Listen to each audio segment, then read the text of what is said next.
Welcome students. आज के इस लेक्चर में हम देखेंगे कि रेडिकल इक्वेशन को कैसे सॉल्व किया जाता है और फिर किस तरह से सॉल्यूशन सेट हम फाइंड कर सकते हैं। तो स्टार्ट करते हैं जी। सबसे पहले जैसे कि हमें रेडिकल इक्वेशन गिवन है, हमने देखा कि इसकी बोथ साइड पे जो हमारे पास रेडिकल साइन है और इसका जो इंडेक्स है वो 2 ही है, यानी सेम है। तो इसलिए यहाँ पर स्क्वायर रूट होने की वजह से हमें स्क्वेयरिंग करनी पड़ेगी स्क्वायर रूट को ख़त्म करने के लिए। ठीक है, तो यहाँ पर हम लिखेंगे जी स्क्वेयरिंग ऑन बोथ साइड्स।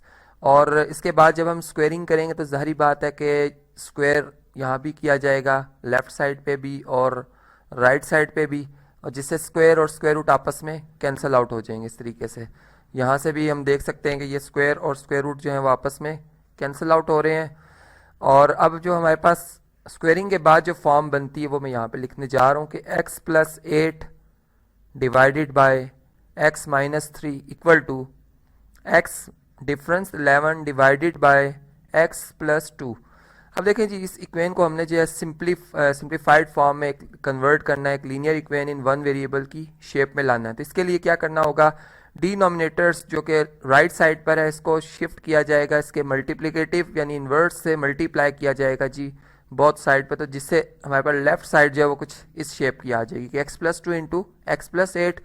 जबकि बिल्कुल यही वर्क हम किया ये करेंगे जी इस तरह से कि जो हमारे पास डिनोमिनेटर है लेफ्ट साइड का x डिफरेंस 3, इसको इसके जो मल्टीप्लिकेटिव इन्वर्स है इससे बोथ साइड पे मल्टीप्लाई किया जाएगा।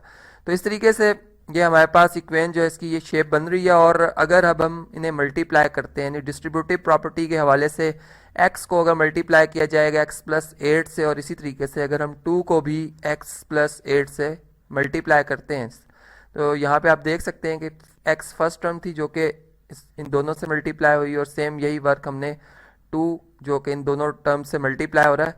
और इसी तरह हमारे पास जो अब राइट साइड आ रही है x इंटू एक्स डिफरेंस 3 आएगा और -11 इंटू एक्स डिफरेंस 3 आ जाएगा।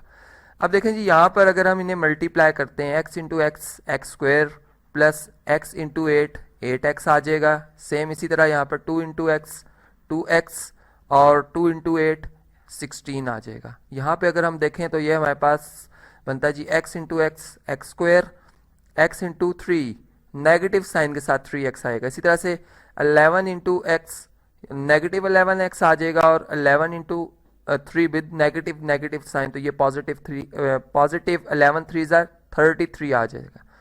अब इन टर्म्स को जो कि हमारे पास लाइक टर्म्स आ रही हैं उन्हें अगर हम ऐड करते हैं तो 8 + 2 ये हमारे पास जी बनता है 10x और प्लस ये हमारे पास जी 16 आ रहा है। इसी तरीके से अगर हम यहाँ पे देखें तो ये हमारे पास बनता है जी x स्क्वायर -14x + 33।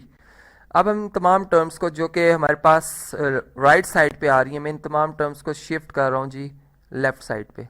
और इसके बाद जी ट्रांसपोर्टेशन के बाद जो है हमारे पास इक्वेशन की जो शेप बनती है वो कुछ इस तरीके से बनेगी जी x square + 10x + 16 equal to, बल्कि यहाँ पर नेगेटिव x स्क्वायर आएगा प्लस 14x आ जाएगा, -33 आएगा इक्वल टू 0।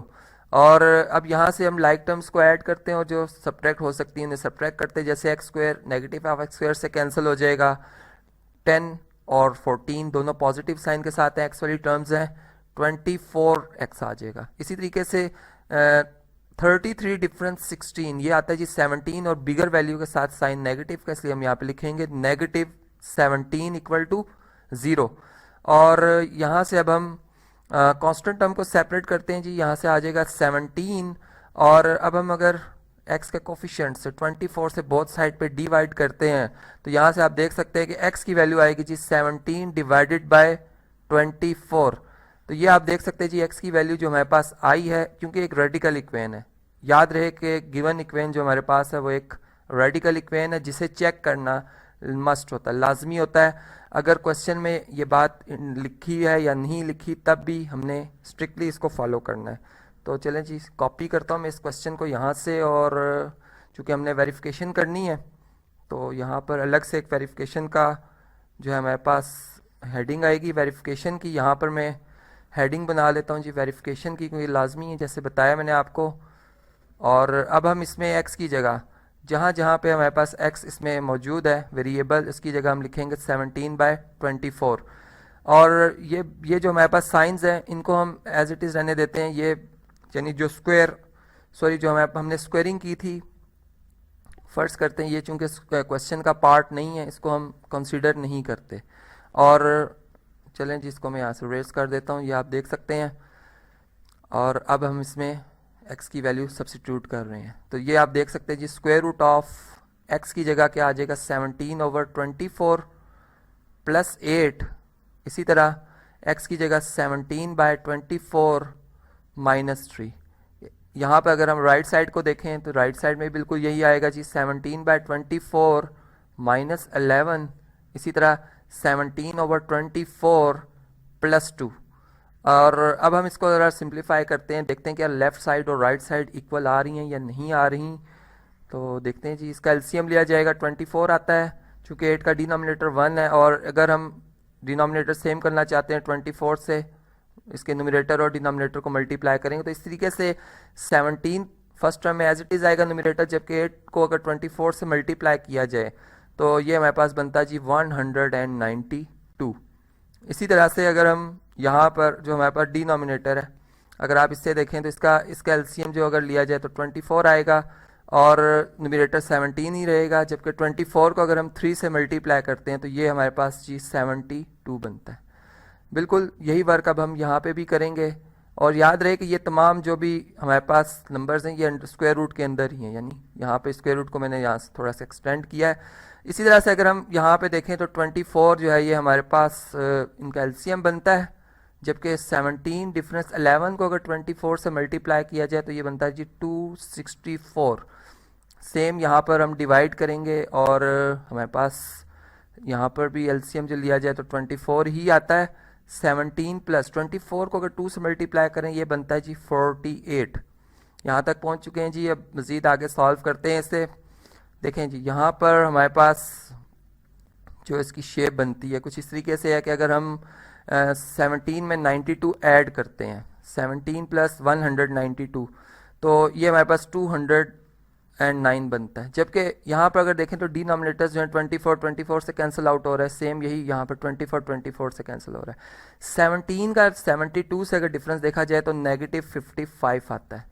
और यहाँ पे अगर हम देखें राइट साइड को तो 17 का 264 से जो डिफरेंस बनता है वो 247 का आता है, जबकि 17 और 48 का सम 65। अब देखें यहाँ पर अगर आप रफ वर्क यानी यहाँ पे कैलकुलेटर यूज़ करते हैं तो आपको ये जवाब मिल सकता है, लेकिन अगर हम टेबल से 11 के टेबल से डिवाइड करते हैं तो यहाँ पे 11 5s are 55 and 11 19s are 209 होता है, ठीक। जबकि यहाँ पर अगर 13 के टेबल से हम डिवाइड करते हैं तो 13 5s are 65 and 13 19s are 247। और विद नेगेटिव साइन यहाँ पर ये इंडिकेट हो रहा है जी, यहाँ भी नेगेटिव साइन आ रहा है। इसका मतलब ये है कि हमारी जो लेफ़्ट साइड अगर हम इसको बगौर इसका जायज़ा लें तो ये हमारे पास -19/5 आता है।